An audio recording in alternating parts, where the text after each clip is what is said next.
Hi learners, എല്ലാവർക്കും EyePlus training സൊല്യൂഷന്റെ മറ്റൊരു സെക്ഷനിലേക്ക് സ്വാഗതം.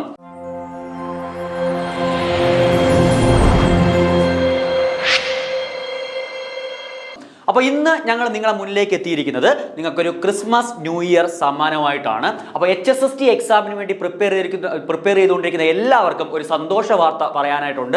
നമ്മുടെ കേരള PSC ഈ കഴിഞ്ഞ യോഗത്തിൽ ഈ ഡിസംബർ 31 തന്നെ നമ്മുടെ HSST എക്സാമുകളുടെ നോട്ടിഫിക്കേഷൻ പുറത്തുവിടാനായിട്ട് തീരുമാനമെടുത്തിട്ടുണ്ട്. അപ്പോൾ ഓൾറെഡി നമ്മൾ HSSTയുടെ കോഴ്സുകളെല്ലാം നമ്മൾ ആരംഭിച്ചു കഴിഞ്ഞു. മാത്തമാറ്റിക്സ്, ഇംഗ്ലീഷ് എല്ലാ സബ്ജക്റ്റുകളിലും നമ്മുടെ കോഴ്സ് ഇപ്പോൾ റണ്ണിങ് ആണ്. അപ്പോൾ അതിൻ്റെ കൂടുതൽ വിവരങ്ങൾ നിങ്ങളിലേക്ക് എത്തിക്കുക എന്നുള്ളതാണ് ഇന്നത്തെ ഈ ഒരു സെക്ഷന്റെ ലക്ഷ്യമെന്ന് പറയുന്നത്. അപ്പോൾ നല്ലൊരു സാലറി പാക്കേജോട് കൂടി നല്ലൊരു ജോലിയാണ് നമ്മളെ 2026 കാത്തിരിക്കുന്നത്. അപ്പോൾ ഡിസംബർ 31 നോട്ടിഫിക്കേഷൻ വന്നു കഴിഞ്ഞാൽ ഏകദേശം ഒരു 6 മാസം ജൂൺ ജൂലൈയോട് കൂടി തന്നെ ഒരു എക്സാം കാണും. അപ്പോൾ എത്രയും പെട്ടെന്ന് ഓൾറെഡി നമ്മൾ കോഴ്സ് സ്റ്റാർട്ട് ചെയ്തു, ഒരുപാട് പേര് നമ്മളോടൊപ്പം പഠിച്ചു തുടരുന്നുണ്ട്. അപ്പോൾ ഇനിയും കോഴ്സിൽ ജോയിൻ ചെയ്യാത്തവർക്ക് ഇതൊരു അവസരമാണ്. അപ്പോൾ ഇനി നമ്മൾ അധിക നേരം നമുക്ക് വേസ്റ്റ് ചെയ്യാനില്ല. അപ്പോൾ ഇപ്പോൾ തന്നെ നമുക്ക് എന്ത് ചെയ്ത് തുടങ്ങാം, പഠിച്ചു തുടങ്ങാം. അപ്പോൾ അതിൻ്റെ കൂടുതൽ കാര്യങ്ങളാണ് ഇന്നത്തെ ക്ലാസ്സിൽ എന്ത് ചെയ്യാൻ പോകുന്നത്, നമ്മൾ ഡിസ്കസ് ചെയ്യാനായിട്ട് പോകുന്നത്. അപ്പോൾ നമുക്ക് അതിൻ്റെ ഒരു ഓവർ വ്യൂ പറയുകയാണെന്നുണ്ടെങ്കിൽ, അപ്പോൾ എന്തൊക്കെയാണ് ആ ഒരു എക്സാമിൻ്റെ ക്വാളിഫിക്കേഷൻ, നമ്മൾ ആദ്യമേ അറിഞ്ഞിരിക്കേണ്ടത് ആ ഒരു എക്സാം എഴുതാൻ നമ്മൾ എലിജിബിൾ ആണോ എന്നുള്ള കാര്യമാണ്. അപ്പോൾ ആ ഒരു എക്സാം എഴുതാനുള്ള എലിജിബിലിറ്റി ക്രൈറ്റീരിയ എന്ന് പറയുന്നത് പോസ്റ്റ് ഗ്രാജുവേഷൻ ഇൻ മാത്തമാറ്റിക്സ്, പിന്നീട് BEd, നമുക്ക് ആ മാത്തമാറ്റിക്സിൽ BEd ഡിഗ്രി വേണം, പിന്നീട് സെറ്റ് ക്വാളിഫിക്കേഷൻ. അപ്പോൾ ഈ 3 ക്വാളിഫിക്കേഷൻ നമുക്കുണ്ട് എങ്കിൽ കൃത്യമായിട്ട് നമുക്ക് ആ ഒരു എക്സാമിന് നമുക്ക് അറ്റൻഡ് ചെയ്യാനായിട്ട് പറ്റും. അപ്പോൾ 31 നമുക്ക് അതിൻ്റെ നോട്ടിഫിക്കേഷൻ ഓപ്പൺ ആവുകയാണ്. അപ്പോൾ കൃത്യമായിട്ട് ഈ ഒരു ക്വാളിഫിക്കേഷൻ ഉള്ളവർ എന്ത് ചെയ്യുക, ആ ഒരു അവസരം പാഴാക്കാതെ കൃത്യമായിട്ട് യൂട്ടിലൈസ് ചെയ്യാനായിട്ട് നോക്കുക. അപ്പോൾ ഇനി നമുക്ക് എന്തൊക്കെയാണെന്ന് നോക്കാം.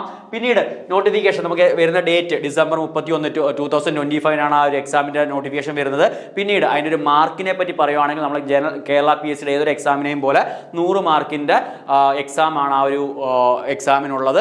പിന്നെ കഴിഞ്ഞ വർഷത്തെ നോട്ടിഫിക്കേഷൻ 2021 ലാസ്റ്റ് നോട്ടിഫിക്കേഷൻ, ഈ ഒരു പോസ്റ്റ് വേണ്ടിയുള്ള നോട്ടിഫിക്കേഷൻ PSC പുറത്തുവിട്ടത്. പിന്നീട് എക്സാം നടന്നത് 2022 ആൻഡ് ആ ഒരു എക്സാമിൻ്റെ കട്ട് ഓഫ്, അതാണ് നമ്മൾ ഇപ്പോൾ ഏതൊരു എക്സാമും നമ്മൾ പ്രിപ്പയർ ചെയ്യുന്നതിന് മുമ്പ് നമ്മൾ ഏറ്റവും അറിഞ്ഞിരിക്കേണ്ട കാര്യം, അത് മുൻകാലങ്ങളിൽ ആ ഒരു എക്സാമിൻ്റെ പാറ്റേൺ എങ്ങനെയായിരുന്നു, അപ്പോൾ അതിൻ്റെ ഒരു എക്സ്പെക്റ്റഡ് കട്ട് ഓഫ് അല്ലെങ്കിൽ മാക്സിമം സ്കോർ ചെയ്ത മാർക്ക് എത്ര എന്നുള്ള കാര്യങ്ങൾ നമ്മൾ കൃത്യമായിട്ട് അനലൈസ് ചെയ്ത് വേണം നമ്മൾ ഈ ഒരു എക്സാമിന് വേണ്ടി എന്ത് ചെയ്യാൻ, പ്രിപ്പയർ ചെയ്യാൻ. അപ്പോൾ കഴിഞ്ഞ പ്രാവശ്യത്തെ എക്സാമിന് 2022 കണ്ടക്ട് ചെയ്ത ആ ഒരു എക്സാമിന് എക്സ്പെക്ട് ചെയ്ത് ഉണ്ടായിരുന്ന കട്ട് ഓഫ് മാർക്ക് എത്രയായിരുന്നു, 30.33 ആയിരുന്നു അതിൻ്റെ കട്ട് ഓഫ് എന്ന് പറയുന്നത്. അപ്പോൾ ഇപ്പോഴും ആ ഒരു ലിസ്റ്റ് നിലവിലുണ്ട്. ഏകദേശം 80-ലധികം അഡ്വൈസുകൾ ഇതിനോടകം തന്നെ എന്ത് ചെയ്തിട്ടുണ്ട്, ആ ഒരു ലിസ്റ്റിൽ നിന്ന് പോയിട്ടുണ്ട്. അപ്പോൾ ഇനിയും നമുക്ക് അതിലും മേലെ നമുക്ക് എന്ത് പ്രതീക്ഷിക്കാം, വേക്കൻസീസ് പ്രതീക്ഷിക്കാം. അപ്പോൾ അടുത്ത നോട്ടിഫിക്കേഷൻ വരുന്നതോടുകൂടി തന്നെ നമുക്ക് അതിൻ്റെ ഒരു എത്രത്തോളം വേക്കൻസി അവൈലബിൾ ആണ് എന്നുള്ളൊരു കാര്യം നമുക്ക് ആ ഒരു ഇത് സമയത്തോടുകൂടി നമുക്ക് മനസ്സിലാവും. അപ്പോൾ ഇനി നമുക്ക് അതിൻ്റെ സിലബസിനെ പറ്റി നമ്മളൊന്ന് നോക്കുകയാണ് എന്നുണ്ടെങ്കിൽ, നമ്മളെ മാത്തമാറ്റിക്സ് മൊത്തം 3 പാർട്ടാണ് നമുക്ക് ആ ഒരു എക്സാമിനായിട്ടുള്ളത്. അപ്പോൾ അതിൻ്റെ മാത്തമാറ്റിക്സിൻ്റെ പാർട്ട് നമ്മളൊന്ന് നോക്കുകയാണെന്നുണ്ടെങ്കിൽ 70 മാർക്കിൻ്റെ ക്വസ്റ്റ്യൻസ് ആണ് നമ്മൾ മാത്തമാറ്റിക്സ് എന്ന് പറയുന്ന ടോപ്പിക്കിൽ നമുക്ക് അറ്റൻഡ് ചെയ്യായിട്ടുള്ളത്. മൊത്തം 10 സെക്ഷനിൽ നിന്ന് ഒരു പാർട്ടിൽ നിന്ന് 7 മാർക്ക് വീതം, മൊത്തം 10 സെക്ഷൻ എന്ന് പറയുമ്പോൾ നമ്മൾ ഡിഗ്രി ആൻഡ് PG ലെവലിൽ മാത്തമാറ്റിക്സിൽ പഠിച്ചിട്ടുള്ള linear algebra, real analysis 1 and 2. Real analysis ആകുമ്പോൾ ഇവിടെ ഞാൻ റിയൽ അനാലിസിസ് 1 and 2 2 പാർട്ടാണ്, മെഷർ തിയറി ഉൾപ്പെടെ റിയൽ അനാലിസിസ് 1 and 2 ആണ് ആ പാർട്ട് എന്ന് പറയുന്നത്. അബ്സ്ട്രാക്ട് ആൾജിബ്ര അതുപോലെ പാർട്ട് 1 and 2 ഉണ്ട്. Topology, complex analysis, function analysis, ODE and PDE and number theory. അപ്പോൾ ഇത്രയാണ് നമുക്ക് മാത്തമാറ്റിക്സിൽ നിന്നുള്ള നമുക്ക് പഠിച്ചു വെക്കേണ്ട അത്യാവശ്യമായിട്ടുള്ള നമ്മുടെ മൊഡ്യൂളിലെ കണ്ടന്റുകൾ എന്ന് പറയുന്നത്. അപ്പോൾ മൊത്തം ഒരു മൊഡ്യൂളിൽ ഇപ്പോൾ ലീനിയർ ആൾജിബ്രയിൽ നിന്ന് 7 മാർക്ക്, റിയൽ അനാലിസിസ് 1 and 2 നിന്ന് 7 14 മാർക്ക്, അങ്ങനെ മൊത്തം 10 സെക്ഷൻ 70 മാർക്കാണ് ഈ ഒരു സെക്ഷൻ നമുക്ക് എന്ത് ചെയ്യാൻ പറ്റുന്നത്, സ്കോർ ചെയ്യാൻ പറ്റുന്നത്. അപ്പോൾ കൃത്യമായിട്ട് മാത്തമാറ്റിക്സിൽ നല്ല രീതിക്ക് ബേസും കാര്യങ്ങളും ഉള്ള ഒരാളെ സമയത്തോളം ഈ ഒരു സെക്ഷനിൽ നിന്ന് തന്നെ നമുക്ക് മാക്സിമം മാർക്ക് സ്കോർ ചെയ്ത് നമുക്ക് എന്ത് ചെയ്യാൻ പറ്റും, ആ ഒരു ജോബ് നമുക്ക് ആ ജോബ് കൺഫേം ചെയ്യാനായിട്ട് പറ്റും. അപ്പോൾ കൃത്യമായിട്ട് പഠിച്ചു തുടങ്ങാം. ഇതിനകത്ത് പല മൊഡ്യൂളുകളും നമ്മളെ കോഴ്സിൽ ഫിനിഷ് ചെയ്ത് കഴിഞ്ഞു.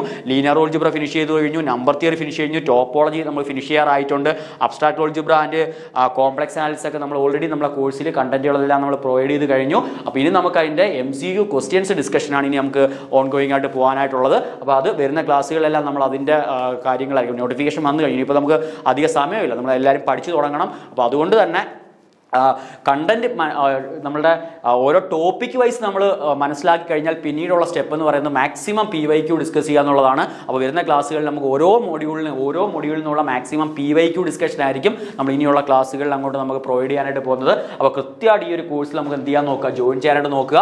പിന്നീട് നമുക്ക് പാർട്ട് 2 നമുക്ക് പഠിക്കാനായിട്ടുള്ളത് research aptitude and teaching aptitude. ഈ 2 സെക്ഷനിൽ നിന്ന് 5 മാർക്ക് വീതം 10 മാർക്കിനാണ് ടീച്ചിങ് ആപ്റ്റ്യൂഡിൽ നിന്ന് റിസർച്ച് ആപ്റ്റ്യൂഡിൽ നമുക്ക് എന്ത് ചോദിക്കുന്നത്, ക്വസ്റ്റ്യൻസ് ചോദിക്കുന്നത്.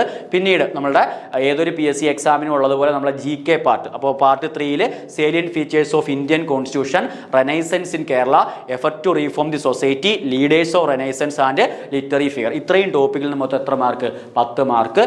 ആൻഡ് പാർട്ട് 4 എന്ന് നോക്കുകയാണെങ്കിൽ general knowledge and current affairs. അത് നമ്മൾ ഈ റീസെൻ്റ് ആയിട്ട് നമ്മൾ ഈ ഒരു 2-3 വർഷത്തെ ഇടയ്ക്ക് നമ്മളുടെ വേൾഡ് വൈഡും അല്ലെങ്കിൽ നമ്മളെ ഇന്ത്യ രാജ്യത്തൊക്കെ നടന്ന പല പദ്ധതികളും കാര്യങ്ങളുമായിട്ടൊക്കെ ബന്ധപ്പെടുത്തിയുള്ള നമ്മുടെ general knowledge and current affairs. അപ്പോൾ ഇത്രയാണ് നമ്മളുടെ സിലബസിനകത്ത് നമുക്ക് പഠിക്കേണ്ടുന്ന കാര്യങ്ങൾ. മൊത്തം 100 മാർക്കാണ് അതിനകത്ത് നമുക്ക് OMR ഫോമിലുള്ള പരീക്ഷയ്ക്ക് നമുക്ക് വേണ്ടത്.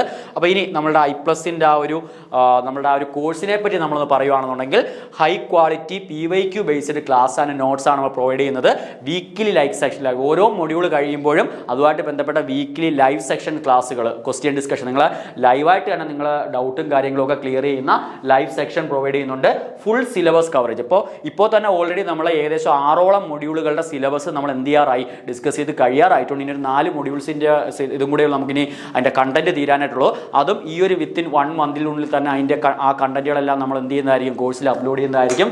പിന്നീട് test series and mock test. അപ്പോൾ ഏതൊരു എക്സാമിനും നമുക്ക് അത്യാവശ്യമായിട്ട് വേണ്ടത് ആ ഒരു ടെസ്റ്റുമായിട്ട് ബന്ധപ്പെട്ട് നമ്മൾ മാക്സിമം ക്വസ്റ്റ്യൻസ് പ്രാക്ടീസ് ചെയ്യുക എന്നുള്ളതാണ്. അപ്പോൾ കൃത്യമായിട്ട് test series and mock test provide ചെയ്യുന്നുണ്ട്. പിന്നീട് ഇൻഡിവിജ്വൽ ഡൗട്ട് ക്ലിയറൻസ്. അപ്പോൾ നമ്മുടെ മെൻറ്റേഴ്സും നമ്മുടെ ഫാക്കൽറ്റീസുമായിട്ടൊക്കെ നിങ്ങൾക്ക് ഡയറക്റ്റ് നിങ്ങൾ ഡൗട്ട് ക്ലിയറൻസ് ചോദിച്ച് കാര്യങ്ങളെല്ലാം മനസ്സിലാക്കാനുള്ള ഒരു അവസരവും നമ്മൾ എന്ത് ചെയ്യുന്നതായിരിക്കും, പ്രൊവൈഡ് ചെയ്യുന്നതായിരിക്കും. അപ്പോൾ ഇതൊക്കെയാണ് നമ്മുടെ കോഴ്സിൻ്റെ M50 എന്ന് പറയുന്ന ബാച്ച്. 50 പേർക്ക് മാത്രം അഡ്മിഷൻ നൽകിക്കൊണ്ട് ആ 50 പേരിൽ നിന്ന് മാക്സിമം ആൾക്കാരെ നമ്മൾ ലിസ്റ്റിൽ എത്തിക്കുക. നമ്മുടെ ആ ഒരു ലിസ്റ്റിൽ I+ൻ്റെ സ്റ്റുഡൻസ് കാണണം എന്നുള്ള ഒരു വാശിയോടുകൂടി തന്നെയാണ് നമ്മൾ പഠിപ്പിക്കുന്നത്. അപ്പോൾ കൃത്യമായിട്ട് നിങ്ങൾ എന്ത് ചെയ്യാൻ നോക്കുക, ഈ ഒരു കോഴ്സിൽ ജോയിൻ ചെയ്യാൻ നോക്കുക. ഇനിയിപ്പോൾ നമുക്ക് പാഴായിക്കളയാൻ സമയമില്ല. അപ്പോൾ നോട്ടിഫിക്കേഷൻ എത്താൻ ഇനി ആഴ്ചകൾ മാത്രമേ നമുക്ക് ബാക്കിയുള്ളൂ. കൃത്യമായിട്ട് ഇന്നോട്ട് തന്നെ എന്ത് ചെയ്യുക, പഠിച്ചു തുടങ്ങുക. അപ്പോൾ നമുക്ക് പഠിക്കാം, നമുക്ക് വിജയിക്കാം. അപ്പോൾ എല്ലാവർക്കും ഒരു നല്ലൊരു വിജയാശംസ ആശംസിച്ചുകൊണ്ട് തന്നെ നിർത്തുന്നു. അപ്പോൾ എല്ലാവർക്കും താങ്ക്സ്.